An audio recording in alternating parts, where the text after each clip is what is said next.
The Newcastle board have opened talks to sign Isak'S possible replacement, and this will completely change our attack for next season.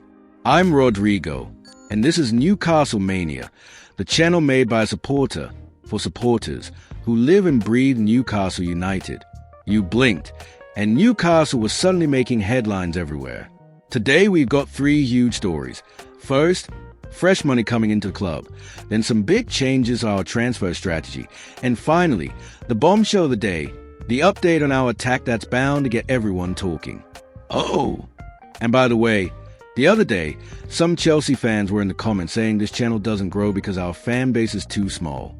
Let's show them what the black and white army is really made of. If you love Newcastle and want to see this club flying higher than ever, hit that subscribe button right now. It costs nothing and makes all the difference. Let's shut them up together. News 1. Fresh cash in the bank. Let's kick things off with some good news. The sort of update that puts a massive grin on any supporter's face. Newcastle have just added another £5 million to the club's coffers. And no, it didn't come from selling a player or slashing expenses. This money came from somewhere far more exciting. One of the most profitable pre-seasons in the club's entire history. And the secret behind this windfall? The Magpies trip to the Far East, with stops in Singapore and South Korea. From start to finish, it was an absolute triumph. Even without our star man Isak'S, who missed the tour, the reception from local fans was nothing short of incredible. Picture this. Official club shops crammed with people, queues snaking down the street, supporters buying shirts customized with players' names written in Korean, kids and adults alike wrapped in Newcastle scarves despite the hot, humid Asian weather. Some fans even waited hours at the airport just to catch a glimpse of the team bus. The passion was so intense that, at certain events, extra security had to be called in just to keep things under control. And that wasn't all. The team stayed in a jaw-dropping 5-star hotel, complete with panoramic city views, a rooftop pool, a fully kitted-out gym, and top-class service. And here's the best part. It was all paid for by the hosts. Which means that not only did the trip generate revenue, it also saved the club a fortune in expenses. The result? A record-breaking profit, comfortably beating the returns from recent overseas trips to the United States or Austria. And this isn't just about the cash, it's about presence.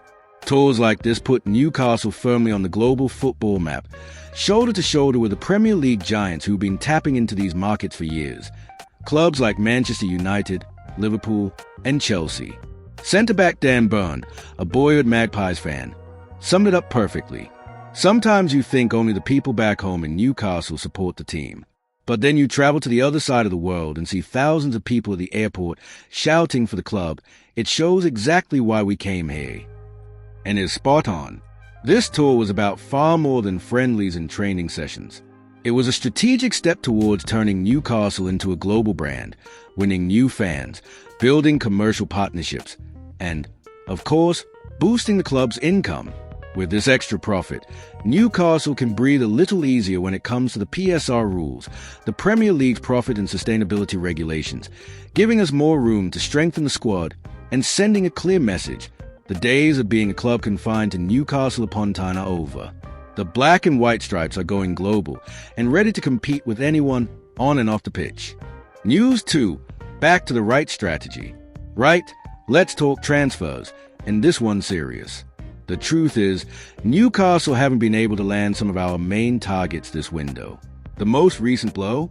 Benjamin Eko, who decided to pull on a Manchester United shirt instead. And yeah, that one stings, no point pretending otherwise. But he's not the only one. Before him, we saw the likes of Liam Delap, Joao Pedro, Hugo Ekitike, and others slip through our fingers. But if you've been following Newcastle closely, this isn't exactly a shock. Ever since the Saudi-led takeover back in 2021, our transfer strategy was never about going toe-to-toe in bidding wars with the Premier League's biggest spenders for flashy, headline-grabbing players. Quite the opposite. Our approach has always been about smart, well-judged signings. Players who often fly under the radar, but once they arrive, become absolutely crucial to the squad. Need a few examples? Bruno Guimaraes, who transformed our midfield the moment he stepped onto the pitch. Sven Botman, who's brought calm and authority to our backline. And even Isak'S.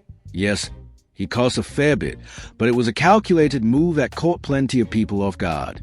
You could even put Tino Livramento and Lewis Hall in that bracket. Young, exciting prospects without the superstar price tag, but bags of potential to grow here.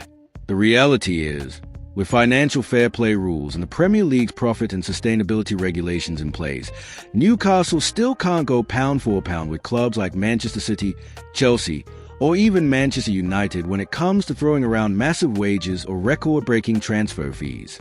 That's why the approach that's worked for us in the past is still the most realistic one now, spotting talented players who aren't dominating the headlines yet and turning them into gold at St. James Park. And that's where potential new target comes in. Malik Thiaw, centre-back at AC Milan. The Italian side don't exactly want to sell, but the fight for him isn't swarming with half the Premier League, and that's already a win for us. These are the kinds of opportunities where Newcastle can swoop in, strengthen the squad, and avoid the madness of auction-style bidding wars.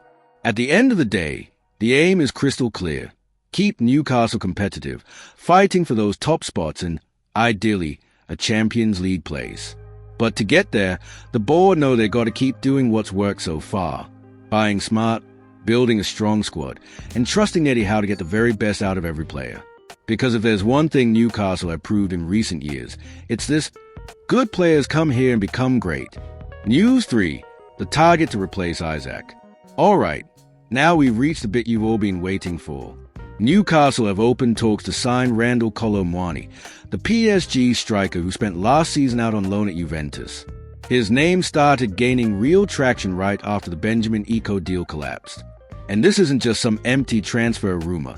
The 26-year-old Frenchman is genuinely seen as a concrete target by the club's board. PSG, who paid big money to prize him away from Eintracht Frankfurt 2 years ago, are now willing to sell for around £43 million, a fair bit less than they originally forked out. But why the sudden urgency to get a new striker through the door? Simple, Alexander Isak has made it clear he wants to leave. And if he gets his way, his destination will be Liverpool. Newcastle have already knocked back a huge £110 million bid, but the board stance is crystal clear. He's not going anywhere unless there's a ready-made replacement lined up. In the meantime, training has taken a strange turn.